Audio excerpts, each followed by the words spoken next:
My Father Goes to Court by Carlos Bulosan. When I was 4, I lived with my mother and brothers and sisters in a small town on the island of Luzon. Father's farm had been destroyed in 1918 by one of our sudden Philippine floods. So several years afterwards, we all lived in the town, though he preferred living in the country. We had as a next-door neighbor a very rich man, whose sons and daughters seldom came out of the house. While we boys and girls played and sang in the sun, his children stayed inside and kept the windows closed. His house was so tall that his children could look in the window of our house and watched us played, or slept, or ate, when there was any food in the house to eat. Now, this rich man's servants were always frying and cooking something good, and the aroma of the food was wafted down to us from the windows of the big house. We hung about and took all the wonderful smells of the food into our beings. Sometimes in the morning, our whole family stood outside the windows of the rich man's house and listened to the musical sizzling of thick strips of bacon or ham. I can remember one afternoon when our neighbor's servants roasted 3 chickens. The chickens were young and tender, and the fat that dripped into the burning coals gave off an enchanting odor. We watched the servants turn the beautiful birds and inhaled the heavenly spirit that drifted out to us. Some days the rich man appeared at a window and glowered down at us. He looked at us one by one, as though he were condemning us. We were all healthy because we went out in the sun and bathed in the cool water of the river that flowed from the mountains into the sea. Sometimes we wrestled with one another in the house before we went to play. We were always in the best of spirits, and our laughter was contagious. Other neighbors who passed by our house often stopped in our yard and joined us in laughter. As time went on, the rich man's children became thin and anemic, while we grew even more robust and full of life. Our faces were bright and rosy, but theirs were pale and sad. The rich man started to cough at night. Then he coughed day and night. His wife began coughing too. Then the children started to cough, one after the other. At night, their coughing sounded like the barking of a herd of seals. We hung outside their windows and listened to them. We wondered what happened. We knew that they were not sick from the lack of nourishment because they were still always frying something delicious to eat. One day, the rich man appeared at a window and stood there a long time. He looked at my sisters, who had grown fat and laughing, then at my brothers, whose arms and legs were like the malava, which is the sturdiest tree in the Philippines. He banged down the window and ran through his house, shutting all the windows. From that day on, the windows of our neighbor's house were always closed. The children did not come out anymore.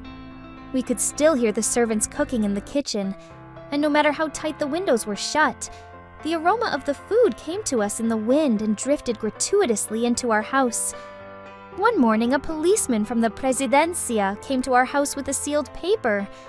The rich man had filed a complaint against us. Father took me with him when he went to the town clerk and asked him what it was about. He told Father the man claimed that for years we had been stealing the spirit of his wealth and food. When the day came for us to appear in court, Father brushed his old army uniform and borrowed a pair of shoes from one of my brothers. We were the first to arrive. Father sat on a chair in the center of the courtroom. Mother occupied a chair by the door. We children sat on a long bench by the wall. Father kept jumping up from his chair and stabbing the air with his arms, as though he were defending himself before an imaginary jury. The rich man arrived. He had grown old and feeble. His face was scarred with deep lines. With him was his young lawyer. Spectators came in and almost filled the chairs. The judge entered the room and sat on a high chair. We stood in a hurry and then sat down again. After the courtroom preliminaries, the judge looked at the father. "Do you have a lawyer?" He asked. "I don't need any lawyer, Judge." Father said. "Proceed," said the judge. The rich man's lawyer jumped up and pointed his finger at Father. "Do you or you do not agree that you have been stealing the spirit of the complaint's wealth and food?" "I do not," Father said. "Do you or do you not agree that while the complaint's servants cooked and fried fat legs of lamb or young chicken breast, You and your family hung outside his windows and inhaled the heavenly spirit of the food. I agree. Father said. Do you or do you not agree that while the complaint and his children grew sickly and tubercular, you and your family became strong of limb and fair in complexion? I agree. Father said. How do you account for that? Father got up and paced around, scratching his head thoughtfully. Then he said, I would like to see the children of complaint, Judge. Bring in the children of the complaint. They came in shyly. The spectators covered their mouths with their hands. They were so amazed to see the children so thin and pale. The children walked silently to a bench and sat down without looking up. They stared at the floor and moved their hands uneasily. Father could not say anything at first. He just stood by his chair and looked at them. Finally, he said, I should like to cross-examine the complaint. Proceed. Do you claim that we stole the spirit of your wealth and became a laughing family while yours became morose and sad? Father said. Yes. Do you claim that we stole the spirit of your food by hanging outside your windows when your servants cooked it? Father said. Yes. Then we are going to pay you right now. Father said. He walked over to where we children were sitting on the bench and took my straw hat off my lap and began filling it up with centavo pieces that he took out of his pockets. He went to Mother, who added a fistful of silver coins. My brothers threw in their small change. May I walk to the room across the hall and stay there for a few minutes, Judge? Father said. As you wish. Thank you. Father said. He strode into the other room with the hat in his hands. It was almost full of coins. The doors of both rooms were wide open. Are you ready? Father called. Proceed. The judge said. The sweet tinkle of the coins carried beautifully in the courtroom. The spectators turned their faces toward the sound with wonder. Father came back and stood before the complaint. Did you hear it? He asked. Hear what? The man asked.